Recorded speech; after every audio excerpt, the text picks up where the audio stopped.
огненную орбиту Второй мировой войны было вовлечено почти 80% населения планеты. Полный разгром нацистской Германии, милитаристской Японии, их сателлитов в разных регионах мира свершился общими усилиями стран Объединенных Наций. Мы всегда будем помнить, что открытие Второго фронта в Европе после решающих битв на территории Советского Союза приблизило победу. Высоко ценим вклад в нашу общую борьбу солдат союзнических армий, участников сопротивления, мужественного народа Китая, всех, кто сражался во имя мирного будущего. This is my video update on this Friday midday, May the 9th, Dan Babedi Victory Day. Happy Victory Day to everyone around the world.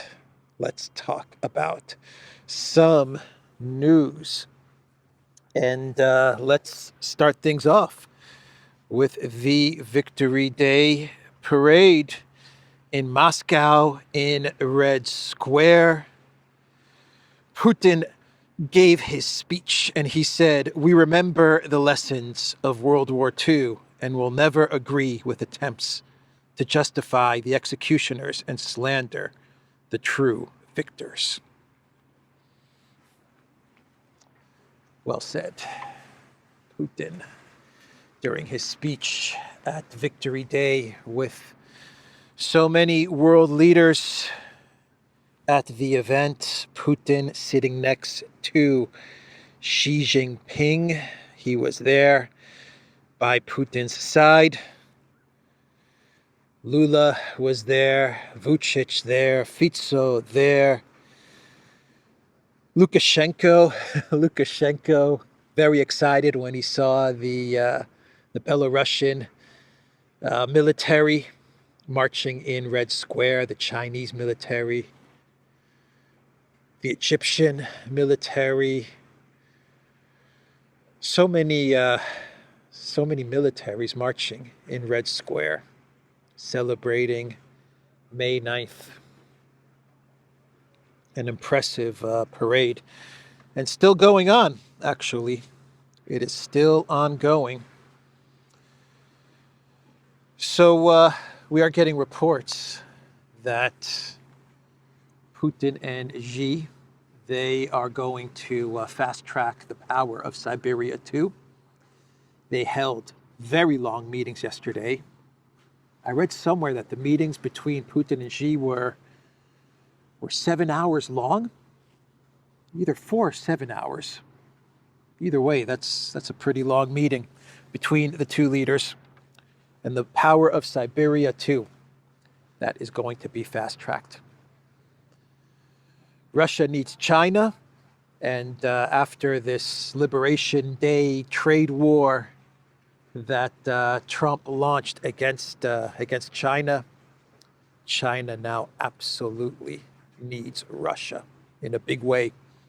That is why they are going to be working to fast-track the power of Siberia too. Putin greeting Lula yesterday. You can tell that Putin likes Lula and Lula likes Putin. You can definitely see that they have a friendship. Brazil.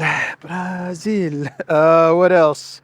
Lukashenko, of course. Putin greeting Lukashenko yesterday, greeting Vucic yesterday, who made it.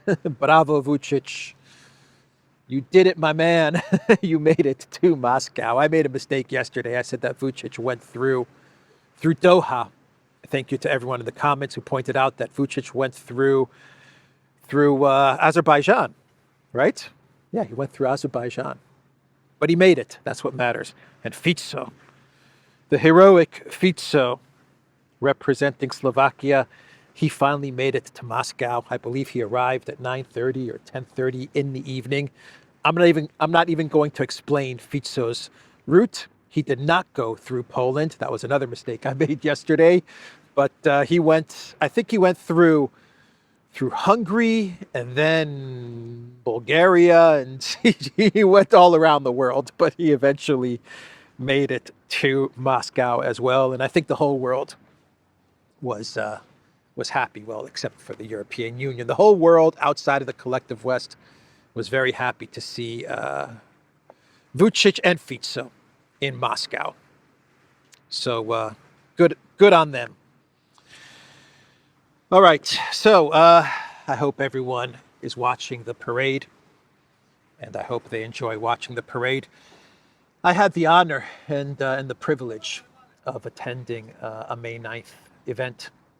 I didn't actually make it onto Red Square, but I was watching from afar, and I watched the parade go by, and just really enjoyed the day. Everywhere you went in Moscow, any shop or any cafe, everywhere you were walking, you were given the ribbon, the St. George ribbon.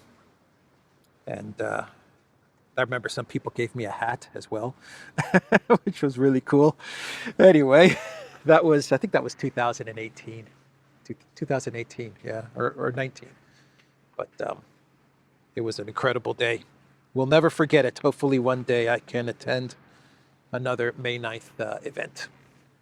So let's move on now and talk about some other news going on in the world. And we will go to the United States. And I think I heard a motorcycle speeding by back there. Anyway, we will go to the United States, and we will talk about the US-UK trade deal. It was indeed the UK that has signed the first Liberation Day tariff trade deal with the United States. Of course, it was the UK. Who else would it be but the United Kingdom? 008, Keir Starmer. Remember, it was Starmer who openly campaigned against Trump and campaigned for Harris. That was Starmer, everybody. Lammy was posting all kinds of nasty stuff about Trump. That was back in 2017, 18, 19. There we go. There's that motorcycle going back and forth. Yeah, Lammy absolutely despises Trump, the foreign minister of the UK. Starmer campaigning for Harris. But here he is signing a trade deal with Trump. They had a phone call. It was on video, published everywhere. The phone call between Trump and Starmer as they celebrated signing the first Liberation Day tariff trade deal. So the UK needed this trade deal. This is good for the UK, for the UK economy that Starmer is sinking as he continues to send billions and billions to the Elensky regime. So he needed this trade deal for his sinking economy and his economic policies. And the United States, I don't think this is that important of an actual trade deal with the UK. I don't think it really moves the needle much for the U.S. Economy, but it was important for the Trump administration to get some sort of trade deal signed, because a lot of people were asking a lot of questions, a lot of doubts going on. Where are the trade deals that you promised us, President Trump? You said everyone was lining up for a trade deal. We have not seen anything yet, and so I think the UK did Trump a favor and said, okay, we'll sign this deal. The US, of course, did the UK a favor as well, because the UK needs this trade deal. So they both needed each other. Starmer needed Trump. Trump needed Starmer. The two men despise each other. I don't think that's a secret. But they came together and they signed this trade deal.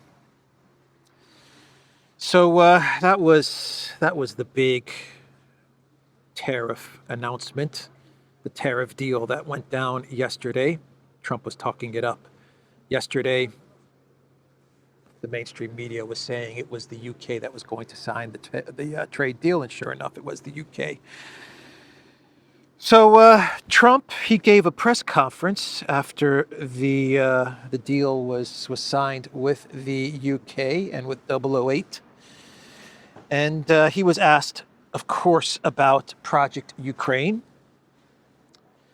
And Trump had a phone call with Elensky yesterday.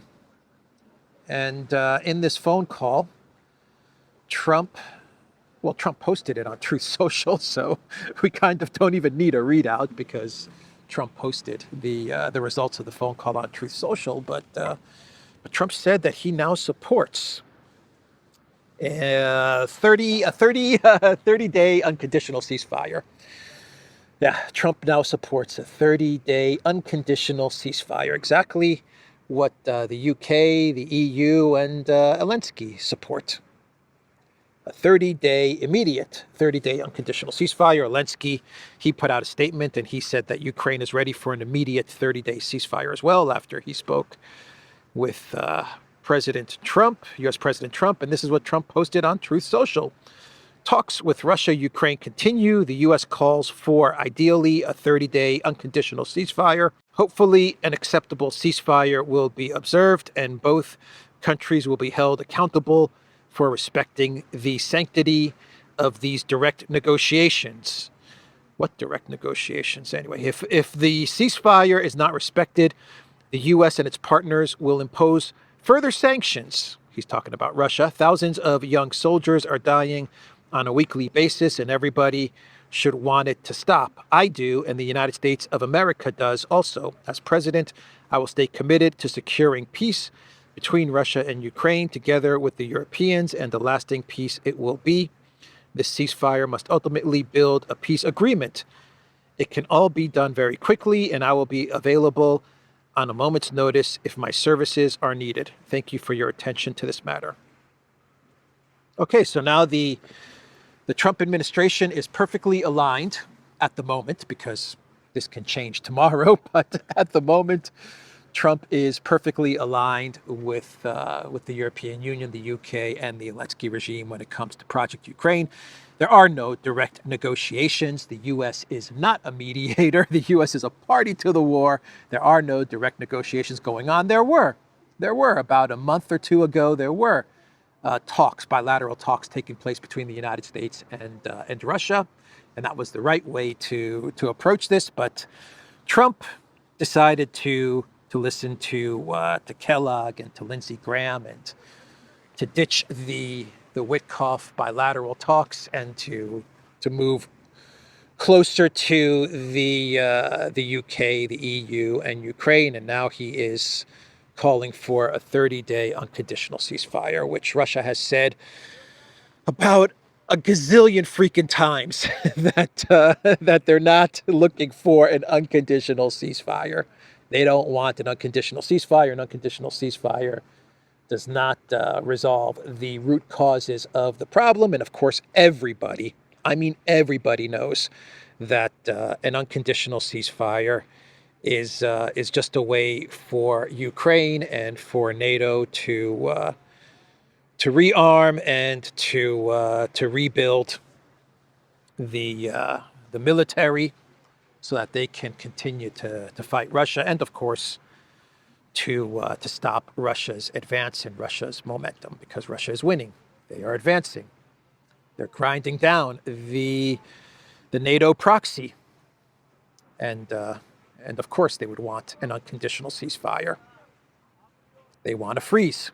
They want the Kellogg freeze. A freeze in place is what Kellogg called it. Everyone knows that this is a trick. This is a Minsk III trick. Everyone knows this.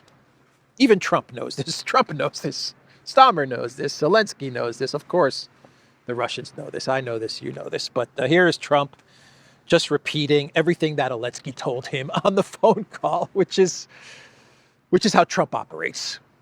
Which is why I say tomorrow he may speak to Putin, and we are getting reports from Bloomberg, from Ushakov, who said that that we are getting close to a Putin-Trump meeting. It's not going to happen in Saudi Arabia when Trump goes to Saudi Arabia next week. Putin's not going to go to Saudi Arabia to meet Trump. But Bloomberg is reporting, according to sources in the Kremlin, that we are getting close to a Putin-Trump meeting. So, of course, all of this could change when Trump speaks to Putin, because that's how Trump operates. I think I've got Trump down when it comes to this. The last person that speaks to Trump, that is Trump's position. That's just how he's conducting foreign policy. That's how he's doing it. So as of this moment, the United States is completely aligned with the Elensky regime and with the rest of the collective West, and they are calling for a 30-day unconditional ceasefire. It's a non-starter, but anyway, that's Trump's message on Truth Social. And then Trump said something really interesting. Okay, he said something really interesting as he was talking about Project Ukraine. He actually said that he may ask China for help. He may actually ask China for help. At least this is what he said. He may contact China and ask them to help in order to put pressure on Russia to agree to a 30-day unconditional ceasefire. What planet are you living on, man? Yeah, China. Did you not see Xi Jinping sitting next to Putin? Did you not see all the agreements that they signed? Yeah, you've got a trade war, a tariff trade war that you've launched against China. And you think that China now is going to come to your rescue and get the United States out of this mess that has now become Trump's war. Man, what an own goal. What an own goal by the Trump administration. And talk about letting Biden and Sullivan and Blinken and Nuland off the hook. Unforgivable. You let Biden and Blinken and Sullivan and Nuland and all these people off the hook by deciding to make the Ukraine war your war. Trump administration, what were you thinking, man? What were you thinking? Anyway, China's not going to work with the United States in order to put pressure on Russia to agree to a ceasefire. That's not going to happen. Trump said in his Truth Social post that he's going to put sanctions. He's talking about Russia. He didn't say sanctions on Russia, but we know that's what he's talking about. That's Lindsey Graham speaking.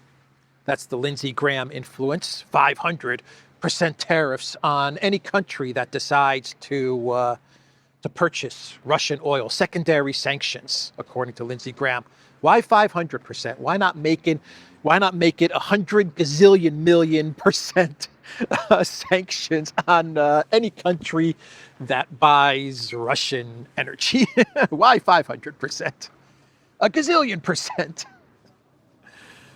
Oh, man. And how have the sanctions been working out for you, Collective West, US, EU? How have those sanctions been working out? Not working out well at all. The last thing that the United States needs, the last thing that the Trump administration needs is more energy sanctions that don't work against Russia and will boomerang right back at the collective West economies, including the United States economy. That's the last thing that the U.S. needs. Do not listen to Lindsey Graham. Why are you listening to Lindsey Graham? My God. My God. Anyway, Trump says he will ask China to help with Ukraine conflict resolution. The U.S. president believes Beijing can help bring the positions of Moscow and Kiev closer, making peace talks possible. It is a natural thing to ask, the president said when asked by a journalist whether he could ask China to help bridge the gap between Russia and Ukraine. I think so, yes, he replied. So Trump was asked about meeting Ursula, now that he's got a UK trade deal wrapped up. How about a US-EU trade deal wrapped up? And he was asked by a journalist, when are you going to meet with Ursula von der Leyen? When are you going to meet with Ursula von der Leyen? Or are you going to meet with Ursula von der Leyen was the question. And Trump's response to the journalist was, and this should be my clown world, but I'm going to talk about this right now. Trump's response was that, she, in reference to Ursula, she is fantastic. She is so fantastic, he said. Not fantastic. I believe he said so fantastic. And then he said that he saw her a couple of days ago. He said, I saw her a few days ago, and yeah, we're going to meet. Really? When did Trump see Ursula or meet with Ursula a few days ago? See Ursula a few days ago? I don't know. What is he talking about? Was he at some sort of event? I don't know. I'm asking a serious question here. Was Trump at an event and Ursula was at that event and they saw each other or they met with each other? I don't know. No, I'm asking. Maybe I missed something. But yeah, she's fantastic. Trump obviously had no idea who the reporter was talking about. Maybe he didn't hear the reporter say Ursula von der Leyen. Maybe he doesn't recognize her by that name. Maybe the reporter should have said Ursula van der Cowgirl. I don't know. Van der Pirate. Maybe he should have said, when are you going to meet with Van der Pirate? I don't know. I don't think he heard the reporter. I don't think he understood who the reporter was talking about. And so he just started to ad-lib it, right? He just started to make things up. Improvisation. Yeah, so he said that she's fantastic. And then I saw her a couple of days ago. She's fantastic. Yep. Saw her a couple of days ago. We're going to meet. Absolutely, we're going to meet. Politico put out an article with the title, Trump says he wants to meet so fantastic von der Leyen. U.S. president thinks the EU was set up to screw America and suddenly seems to like its boss. So Politico is poking fun at this exchange that happened in the Oval Office. What did Trump say? Oh my God, what did he say? He said, I saw her a few days ago. The reporter asked, are you going to meet Ursula von der Leyen anytime soon? And Trump said, oh, she's so fantastic, right? She's so fantastic. I hope we're going to meet. The answer is yes. Yeah, he didn't understand the question. Are you planning to meet Ursula von der Leyen, the president of the European Council, anytime soon? Oh, she's so fantastic, right? She's so fantastic. I hope we're going to meet. Yeah, the answer is yes. I saw her a few days ago. And I think that we'll definitely meet, yeah. The European Union is a big thing. They want to make a deal very badly. You know, everybody wants to make a deal. Look, everybody wants to make a deal with the United States, and we're doing that, and we're going to make fair deals. He either did not know who the reporter was talking about, which I would say kudos to Trump. If he doesn't know who Ursula von der Leyen is, I would say respect. Seriously, respect. That's how insignificant she is to the United States. That's a vassal right there if he doesn't know who she is. But either that or he didn't hear what the reporter asked, and he didn't want to ask the reporter, can you please say the name again? So he just started to improvise. She's so fantastic, stunning and brave. Stunning and brave. Fantastic, stunning and brave. Ursula, we've got tools. We've got tools. Von der Leyen. So the minerals deal was signed. Not signed, was approved. The minerals deal had been signed by Besant and Ukraine, and it has now been approved by the Rada, by the Ukraine parliament. They have signed the minerals deal, and the reports are that they signed this deal without even reading the other two documents. We have not seen the other two documents. There are reports claiming that the two documents have been leaked, the important document being the limited partners agreement. I have looked for this document. I have not found it anywhere. Maybe I'm missing something. The one document, there were three documents in total, at least that's what we're being told. There were three documents in total that make up this minerals deal, which is really not a minerals deal. It's an investment fund. But the one document, which is a type of umbrella agreement, really doesn't say much, doesn't say anything at all, actually, very vague. And this was published, released by Ukraine parliament and government officials. So that document has been leaked, but that document tells us nothing, and it constantly references the limited partnership agreement. That's the main document that we need to see. I searched for it because there are some people saying that they've read this document, they've seen this document. I have not been able to find it. Once again, I might be making a mistake. I might be missing something. But I haven't seen this limited partnership agreement, and the reports that we're getting out of Kiev is that most of the people in parliament, they voted to approve the investment fund deal without even reading the 3 documents. We don't even know if the other 2 documents were signed. We don't know. We've heard reports saying that they were signed. We've heard other people saying that they're still working them out and they're still deciding if they're going to sign them. Ukraine is deciding if they're going to sign these other 2 documents. We don't even know the status of the signatures of these other 2 documents. But the parliament went ahead and approved this investment fund. Here is a post by Anatoly Sarij, who says the Ukrainian parliament is the only one in the world that votes for an agreement turning the country into a colony without even reading it. They did not read the agreement on mineral resources and voted unanimously. Remember Elensky's threat to the members of parliament? No U.S. visa if you do not vote to approve this agreement. So what did the parliament members say? They said, crap, if I can't get a visa to the United States, how am I going to check up on my banks and my properties? Or if everything collapses in Ukraine, what's going to be my exit plan if I don't have a U.S. visa? And so they voted. They voted to approve this agreement, which according to reports, they did not even read. And we know what this agreement is about. We talked about it on the Duran. It's an investment fund. It's a way to keep the washing machine spinning in Ukraine. It's going to make the neocons happy. It's going to make the Democrats happy. It's going to make some Republicans happy.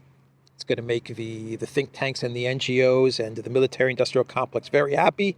They're going to have this washing machine in Ukraine continue for at least 10 years because all the money in this investment fund will remain in Ukraine, and Ukraine's going to put money into this fund from the profits of their energy, their resources, and stuff like that.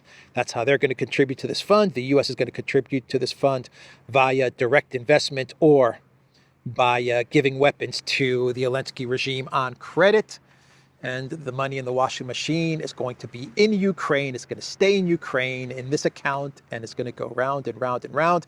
At least that's the information that we have from the one agreement that was released and from the ex-posts of the Ukraine. I believe she is the economy minister who signed the agreement. That's the information that we have to go off of. So unless we see the limited partnership agreement, what we are talking about, and something changes, we have to see the limited partnership agreement.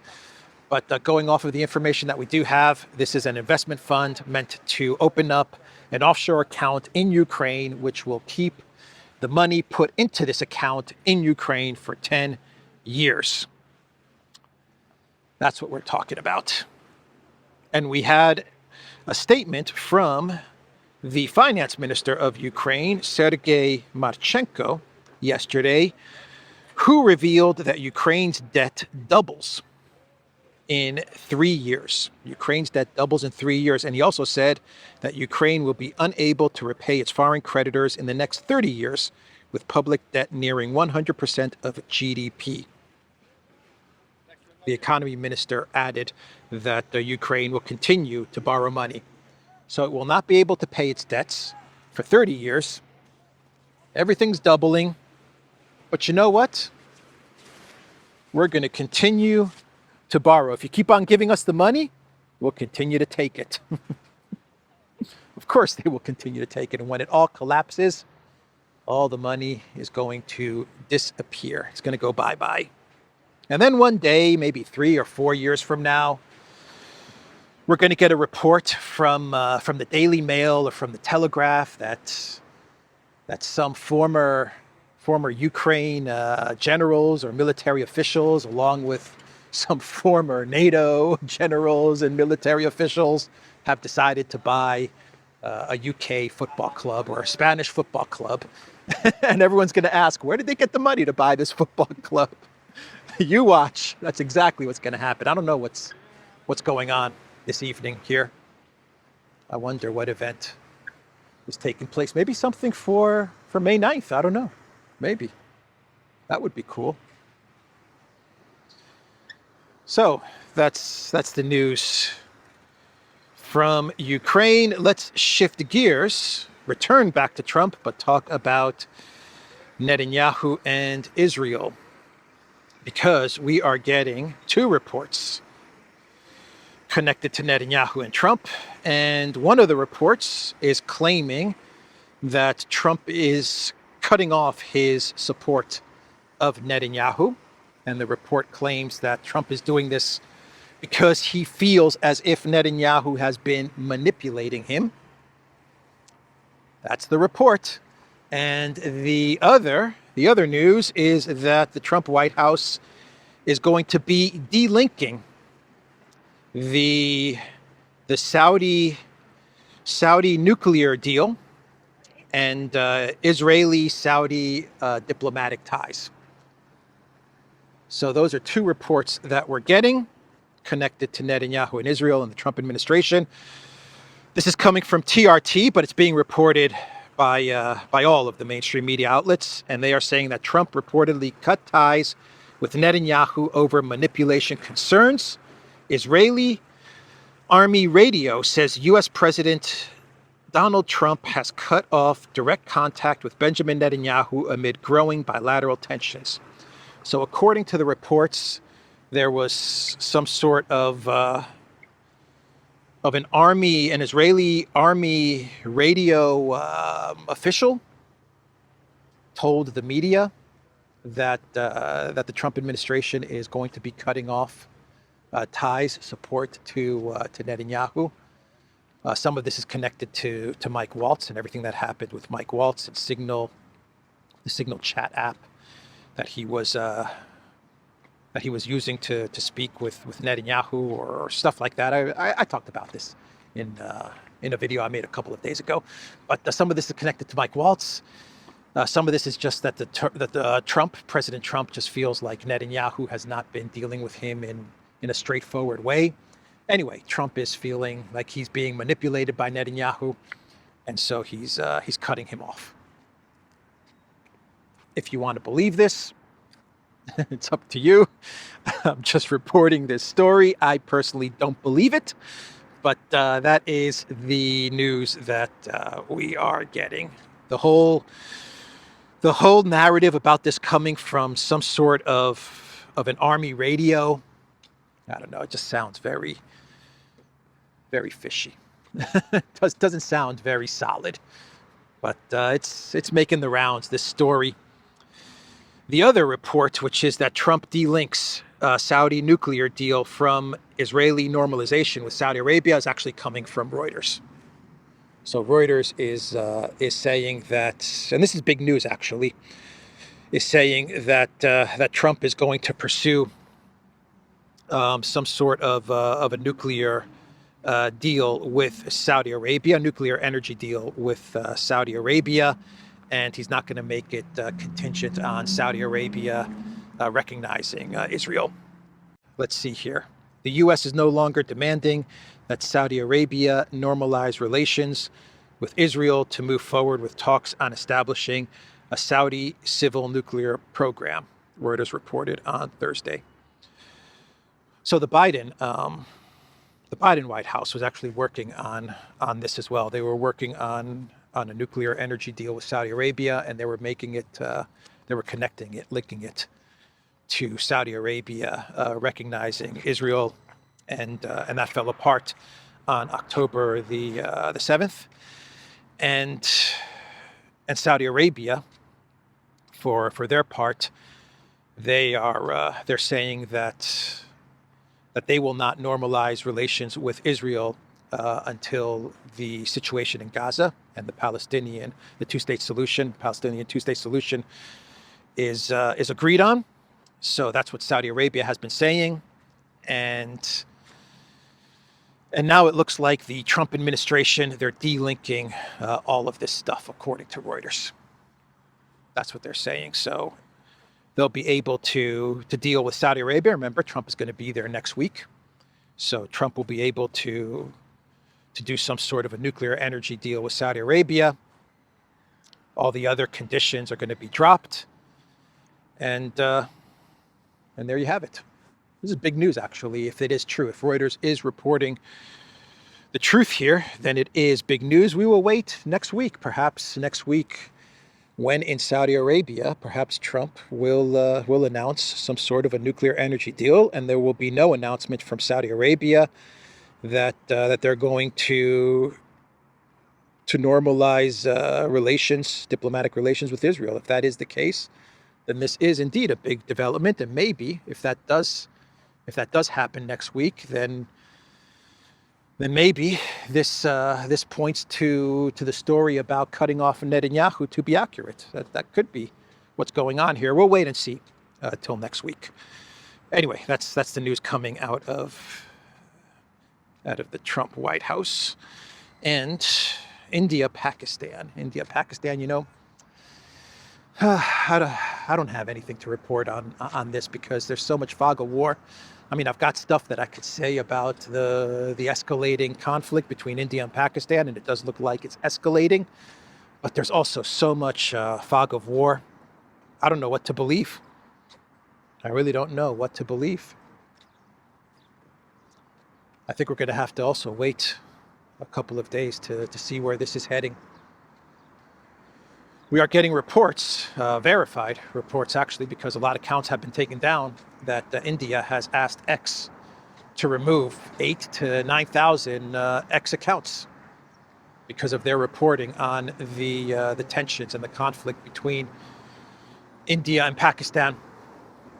So information is hard to come by. Reliable information is very difficult to get at this moment. So I would say let's give it another day or two and see where we are with the escalating conflict between India and Pakistan, a very dangerous escalating conflict between India and Pakistan. The other big news from yesterday, very big news, was that we have a new pope. The Catholic Church has a new pope. It is Pope Leo XIV. American Cardinal Robert Francis Prevost elected as new Pope Leo XIV, the first American pontiff in history. There's never been a pope from the United States, huh? Interesting. So from what I understand, Pope Leo XIV was appointed a cardinal by Francis, and I'm not going to comment anymore about Pope Leo XIV. I've read actually quite a lot about his views, but once again, I think we should wait and see. What I will say is that he was appointed by Pope Francis as a cardinal, and I believe he was spending most of his time, most of his life has actually been, I want to say, in Peru and the Vatican. He hasn't spent much time in the United States. He grew up in Chicago, but when he started his service, he left the United States, and I believe he was mostly in Peru. He speaks a bunch of languages as well. Speaks a lot of languages. Pope Leo XIV. Big news from yesterday. All right, let's do some clown worlds, and we can wrap this video up. Oh boy, I got so many clown worlds today. How am I doing on time? Oh man, got a lot of clown worlds, and I'm not going to be able to get to them all. Let's see. Politico is reporting that Germany's spy agency walks back extremist label for AfD. The domestic intelligence agency steps back from labeling the AfD a confirmed extremist group just days after making the explosive claim. Not much of a clown world, but interesting news nonetheless. So German intel, they are not categorizing AfD as extremist. Politico says this is temporary. That's what they say, at least temporarily. That's what Politico says. For now, they are walking back their AfD is an extremist group categorization. But you better believe that when all of this calms down And the more Trump is brought, at least what they're hoping, is that the more the Trump administration is brought back into the collective West fold, that they will be able to recategorize the AfD as extremists. So they're going to try to wait this out. That's what the German intel agency is going to try to do. Berlin bans Soviet flags on 80th anniversary of Nazi defeat. The Russian embassy has condemned the ban as discriminatory and revisionist. Also, the Baltic countries, they also banned Soviet flags and songs, I believe. All kinds of things they're banning for the 80th anniversary of the defeat of Nazi Germany. Interesting, huh? Interesting ban from Germany, interesting ban from the Baltics. You got to imagine that the collective West, the leaders of the collective West, not the collective West people, but the leaders of the European Union and much of the collective West, the neocons, you got to imagine that they are absolutely, Elensky and his regime are absolutely furious watching the parade in Moscow. They must be absolutely furious watching it. All right, let's talking about neocons. Let's talk about Bidenopoulos, Greece's favorite son. He appeared on The View. The View, that's right. Biden was on The View. According to the Daily Mail, which doesn't like Biden, they said arrogant Joe Biden tells The View he's not surprised Trump beat Kamala and insists he could have won. Yeah, Biden insists that he could have won. You could have won, Biden. Too bad you were coup d'etat. Coup d'etat by your own party, by Obama and Pelosi and Hillary. But you could have won, but you didn't, and you were coup d'etat. Yeah. Biden started to lose it as well as he was speaking to The View, as he was getting questions from the hosts at The View. Very, very deep, insightful questions from the political geniuses at The View. Biden started to lose his train of thought, and luckily he had Dr. Jill sitting next to him, and she would come in and save him. So nothing has really changed with Biden, to be quite honest. Anyway, that's the news. That's the video. TheDuran.locals.com. We are on Rumble, Odyssey, BitChute, Telegram, Rockfin, and X. Go to the Duran shop, pick up some merch like what I'm wearing in this video update. The link is in the description box down below. Take care.